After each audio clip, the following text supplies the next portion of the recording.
오늘 우리에게 주시는 하나님 말씀은 에스라 2장 43절에서 70절입니다. 느디님 사람들은 시아 자손과 하수바 자손과 답바옷 자손과 게로스 자손과 시아하 자손과 바돈 자손과 르바나 자손과 하가바 자손과 악굽 자손과 하갑 자손과 사물레 자손과 하난 자손과 깃델 자손과 가할 자손과 르아야 자손과 르신 자손과 느고다 자손과 갓삼 자손과 우사 자손과 바세아 자손과 베세 자손과 아스나 자손과 무우님 자손과 느부심 자손과 박북 자손과 하그바 자손과 할훌 자손과 바슬롯 자손과 무히다 자손과 하르사 자손과 바르고스 자손과 시스라 자손과 데마 자손과 느시아 자손과 하디바 자손이었더라. 솔로몬의 신하의 자손은 소대 자손과 하소베렛 자손과 부르다 자손과 야알라 자손과 다르곤 자손과 깃델 자손과 스바디아 자손과 하딜 자손과 보게렛 하스바임 자손과 아미 자손이니 모든 느디님 사람과 솔로몬의 신하의 자손이 392명이었더라. 델 멜라와 델 하르사와 구룹과 앗단과 인멜에서 올라온 자가 있으나 그들의 조상의 가문과 선조가 이스라엘에 속하였는지 밝힐 수 없었더라. 그들은 들라야 자손과 도비야 자손과 느고다 자손이라. 모두 652명이요. 제사장 중에는 하비야 자손과 학고수 자손과 바르실레 자손이니 바르실레는 길르앗 사람 바르실레의 딸 중에 한 사람을 아내로 삼고 바르실레의 이름을 따른 자라. 이 사람들은 계보 중에서 자기 이름을 찾아도 얻지 못하므로 그들을 부정하게 여겨 제사장의 직분을 행하지 못하게 하고 방백이 그들에게 명령하여 우림과 둠밈을 가진 제사장이 일어나기 전에는 지성물을 먹지 말라 하였느니라. 온 회중의 합계가 42,360명이요. 그 외에 남종과 여종이 7,337명이요. 노래하는 남녀가 200명이요. 말이 736이요. 노새가 245요. 낙타가 435요. 나귀가 6,720이었더라. 어떤 족장들이 예루살렘에 있는 여호와의 성전터에 이르러 하나님의 전을 그곳에 다시 건축하려고 예물을 기쁘게 드리되 힘 잘하는 대로 공사하는 금고에 드리니 금이 6만 1,000 다리기요 은이 5천 마네요. 제사장의 옷이 100벌이었더라. 이에 제사장들과 레위 사람들과 백성 몇과 노래하는 자들과 문지기들과 느디님 사람들이 각자의 성읍에 살았고 이스라엘의 무리도 각자의 성읍에 살았더라. 아멘. 어제에 이어 오늘 본문도 포로 귀한 자의 명단과 숫자가 계속되고 있습니다. 어제 명단은 귀한 자들을 이끌었던 12명의 지도자들을 비롯해 제사장과 레위인 그리고 일반 백성의 명단이었는데요. 구성 멤버를 보면 아시겠지만 귀한 공동체에서 비교적 핵심에 속하는 그룹들입니다. 그렇다면 오늘 본문에서 언급되는 그룹들은 핵심 그룹은 아니었음을 짐작할 수 있습니다. 먼저 43절에서 58절까지는 성전 일을 도왔던 성전 일꾼들의 명단을 기록하고 있는데요. 이 성전 일꾼들은 다시 두 부류 43절과 55절에 언급된 느디님 사람과 솔로몬의 신하의 자손들로 나뉩니다. 우선 느디님이라는 단어는 주다라는 히브리어 동사에서 파생된 단어인데요. 주어진 자들이라는 뜻입니다. 주어진 자들?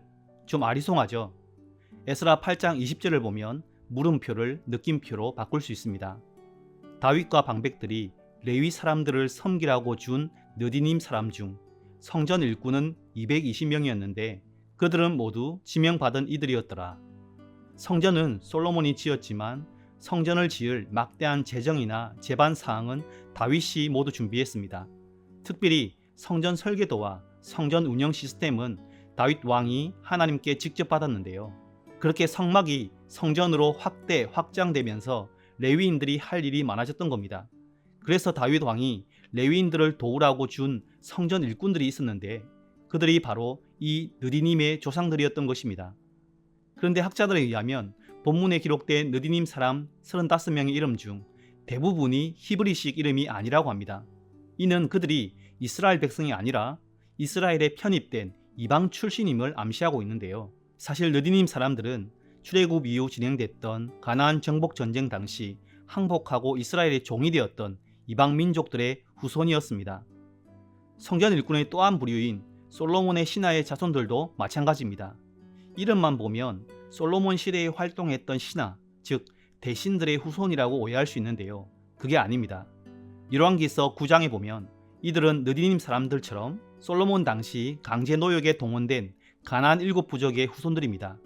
이처럼 이들 역시 느디님 사람들처럼 이방인들, 심지어 하나님께서 멸망시키라고 했던 가나안 7부족의 후손이었던 겁니다. 다음으로 59절부터 63절까지 마지막으로 기록된 목록은 신분이 불분명한 사람들의 명단입니다. 이들은 페르시아의 델 멜라, 델 하르사, 그룹, 아단, 인멜 등의 지방에서 귀환한 사람들인데요. 59절 하반절에 보면 그들은 조상의 가문과 선조가 이스라엘에 속하였는지 밝힐 수 없는 백성들이었습니다. 그들 중에는 제사장 자손들도 일부 포함되어 있었는데요. 족보를 뒤져봐도 조상을 확인할 길이 없어서 신혼 미상이죠. 제사장직을 맡지도 못하고 제사장의 목으로 주어지는 지성물도 먹지 못하게 되었습니다. 그들의 적합 여부를 판단할 우림과 둠빔을 가진 제사장이 나타날 때까지 그래야 했습니다. 이것은 당시 힘이 미약했던 포로 귀환 공동체가 주변 나라의 영향을 받아 이방화되는 것을 막고 순수한 신앙 공동체를 유지하기 위해 불가피하게 취했던 특별 조치였습니다. 성도 여러분, 정리하면 살펴본 것처럼 오늘 본문에 기록된 그룹들은 앞서 기록된 핵심 그룹들에 비하면 마치 비주류처럼 보입니다. 직분에 있어 성전에서 보조하는 일을 했고 혈통적으로는 이방인 출신들이었으며 일부는 신분이 분명치 않아 일시적이지만 신앙 공동체에서 제 역할을 할 기회를 제한당하기도 했습니다. 그런데 여러분, 2장 1절과 2절을 다시 한번 보십시오. 옛적에 바벨론 왕 느부갓네살에게 사로잡혀 바벨론으로 갔던 자들의 자손 중에서 노임을 받고 예루살렘과 유다도로 돌아와 각기 각자의 성읍으로 돌아간 자 스룹바벨과 예수아와 느헤미야와 스라야와 르엘라야와 모르드게와 빌상과 미스발과 비그웨와 르훔과 바하나 등과 함께 나온 이스라엘 백성의 명수가 이러하니. 성경은 앞에 언급된 지도자들, 제사장과 레위인, 유다 백성들만 이스라엘이라고 말하지 않습니다. 이 장에 기록된 모든 이름, 아니 이름이 기록되지 않은 모든 무명의 사람들도 하나님의 백성 이스라엘이라고 강조하고 있습니다. 귀환자 명단을 보면 신분도, 직분도, 혈통도, 하는 일도 달랐습니다. 세상적으로 볼 때 귀하게 여김을 받거나 주류에 속한 이들이 있었고 반대로 비주류의 아웃사이더처럼 여김을 받은 이들이 있었습니다. 하지만 그들 모두에게는 한 가지 제일 중요한 공통부모가 있었습니다. 하나님 나라와 신앙 공동체를 위해 70년간 뿌리내렸던 삶의 터전을 포기하고 약속의 땅으로 돌아왔다는 사실입니다. 여러분, 아무리 이국 땅이지만 몇십 년을 터를 잡고 살았던 곳입니다.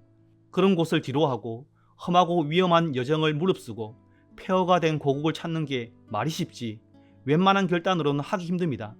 막말로 성전 일꾼들이었던 이방인의 후손들은 왜 돌아왔는지 이유를 잘 모르겠습니다. 주류였던 유대인들과는 달리 돌아와봤자 여전히 레위인 심부름이나 하며 조연이나 엑스트라로 살아야 할 텐데요. 이것은 신앙의 열정이 아니고는 설명 불가능합니다. 그리고 에스라서 저자는 예레미야를 통해 하셨던 약속의 말씀을 붙들고 약속의 땅을 향해 믿음의 걸음을 걸었던 이들이야말로 본토 친척 아비집을 떠나 하나님이 지시하시는 약속의 땅을 향해 갔던 아브라함의 참된 후손이라고 강조하고 있습니다. 신분, 직분, 혈통에 상관없이 하나님의 약속을 붙들고 믿음으로 헌신하는 이들 모두가 새로운 역사의 주인공이자 회복된 이스라엘의 주역인 것입니다.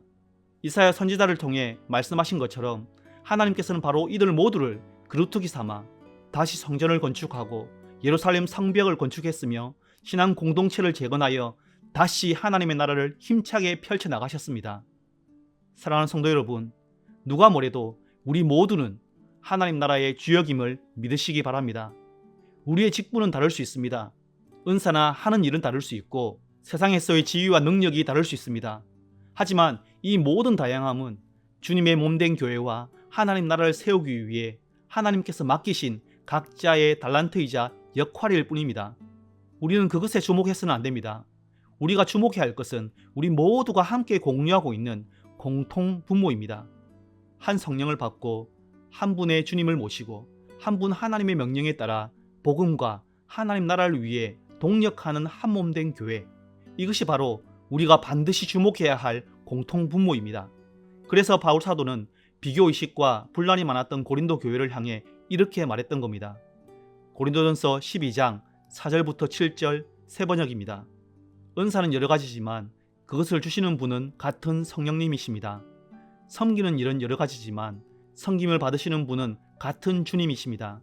일의 성과는 여러 가지지만 모든 사람에게서 모든 일을 하시는 분은 같은 하나님이십니다. 각 사람에게 성령을 나타내 주시는 것은 공동 이익을 위한 것입니다. 형제자매 여러분, 우리 모두는 예외 없이 하늘 아버지의 자녀입니다. 혹시 10손가락 깨물어 안 아픈 손가락이 있습니까? 세상이 보기엔, 사람들이 보기에는 차이가 있을지 모르지만 하늘 아버지 보시기엔 우리 한 사람 한 사람이 다 같이 소중하고 다 주인공들입니다. 우리 사이에 있는 다양성과 차이에 관계없이 말입니다. 그뿐 아니라 우리는 한 몸 된 그리스도의 지체입니다. 우리 신체 중 소중하지 않은 것이 하나라도 있습니까? 마찬가지입니다. 우리의 직분이 무엇이든, 은사가 무엇이든, 맡은 일이 무엇이든 그리스도의 지체인 우리 모두는 소중한 존재들입니다.